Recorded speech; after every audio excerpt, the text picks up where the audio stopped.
meninggal dunia dalam kurun waktu kurang dari 1 kali 24 jam. Awalnya ibu korban melaporkan pada tanggal 5 April. Dalam laporan tersebut diketahui bahwa kejadian tanggal 4 April 2024. Jadi awal mulanya tanggal 4 April itu berawal dari si anak berkelahi berantem dengan saudaranya, ya, karena mereka 2 bersaudara. Kemudian bapak tirinya ini yang baru menikah kurang lebih 4-5 bulan dengan ibu korban, yaitu terganggu dengan kedua anak ini bertengkar. Kemudian atas kekesalannya, tersangka melakukan pemukulan kepada korban, kepada anak di bawah umur ini, di bagian ulu hati sampai terjungkal, dan atas perbuatannya tersebut si anak muntah-muntah. Si anak muntah-muntah, tidak bisa makan. Kemudian oleh sang ibu diminta untuk istirahat. Setelah selesai istirahat, diminta makan lagi, tetap tidak bisa makan, tetap tidak bisa masuk, dan muntah lagi. Dan karena si anak tidak bisa makan, tersangka, dalam hal ini bapak tirinya, kembali kesal, ya, sehingga si bapak tiri ini melakukan pemukulan kembali kepada si anak, ya, dipukul di bagian kening yang mengakibatkan korban terjungkal dan kepala bagian belakangnya terbentur tembok. Kemudian dilakukan kembali pemukulan secara terus-menerus, yang pada akhirnya oleh sang ibu dibawa pergi. Ya, dibawa pergi, tujuannya adalah pulang ke Purwakarta. Namun pada saat perjalanan pulang, korban meninggal dunia.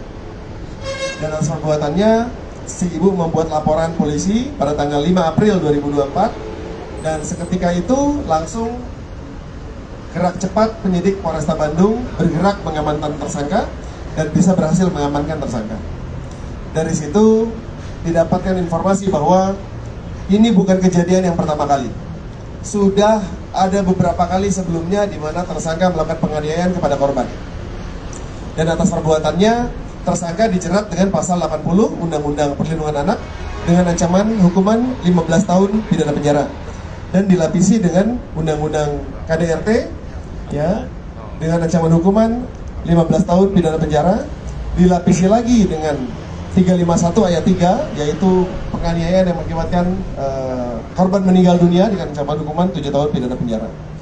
Dan pesan moralnya adalah bagi keluarga yang mengetahui apabila ada salah satu anggota keluarganya yang melakukan KDRT, tolong jangan dibiarkan, jangan didiamkan, tapi segera laporkan.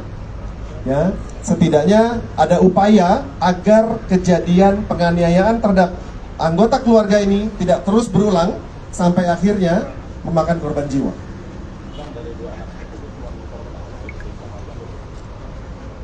Ulangi, anaknya 3, dan ketiga-tiganya pernah dilakukan penganiayaan kepada dari tersangka. Iya. Katanya sempat diberi. Iya, dari ibunya, dari istrinya. Sempat sudah diotopsi.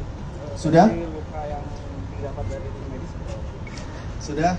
Jadi korban sudah dilakukan otopsi, dan hasil daripada otopsi tersebut yang mengakibatkan korban meninggal dunia adalah usus 12 jarinya itu terluka akibat pukulan dari si tersangka, dan ini yang mengakibatkan korban tidak bisa masuk karena harus muntah-muntah, dan ini mengakibatkan meninggal dunia. Bang, apakah saya memberikan sementara ada dugaan penganiayaan itu diskenariokan karena memang berulang-ulang, atau memang orangnya temperamen?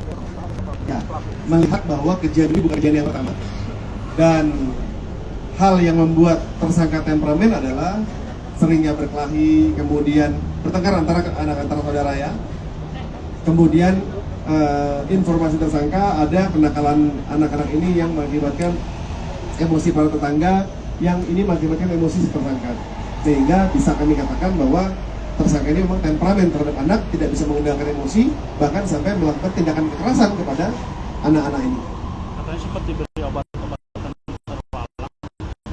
Sempat, jadi pengakuan tersangka dalam memberikan kopi sering minuman kopi, dalam memberikan kopi sering membeli kopi yang dicampur dengan obat keras, tramadol dan lain sebagainya, yang kopinya juga dibiarkan diminum oleh anaknya, ya. Dan ini juga merupakan suatu perbuatan dari orang tua yang tidak diperbolehkan yang dilakukan pada anak. Mungkin kemarin gara-gara Supir angkot, ya, tersangka inisial M alias Ujang alias Ubro, usia 31 tahun.